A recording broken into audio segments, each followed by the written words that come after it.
कराची में पीटीआई रहनुमा तारिक शफी की रिहाइशगाह पर एफआईए का छापा, गिरफ्तारी अमल में ना आ सकी। एफआईए ज़राए के मुताबिक तारिक शफी और दीगर के खिलाफ स्टेट बैंक सर्कल में चंद रोज कबल मुकदमा दर्ज किया गया था। मुकदमे में पीटीआई के दीगर रहनुमाओं को भी नामजद किया गया है। पीटीआई रहनुमा पर फंडिंग, जाती अकाउंट मुंतकिल करने समेत दीगर इल्जामात लगाए गए हैं। तारिक शफी के घर पर छापे के बाद सिक्योरिटी एहलकारों को वहां तैनात कर दिया गया है।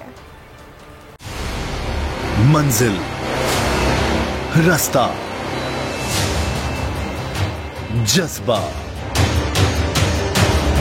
भयानक सच्चाई से हटाए पर्दे और तोड़ डाली झूठ की बेड़ियां। सलाखों से डरना कैसा जब चट्टानों ने पाला हो।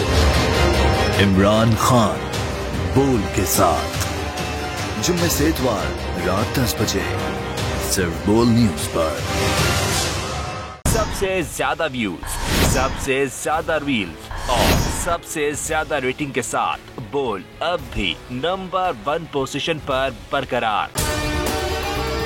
अगर आपको हमारी ये वीडियो पसंद आई है तो लाइक पर क्लिक कीजिए, सब्सक्राइब करें और बेल दबाएं ताकि कोई खबर रह न जाए।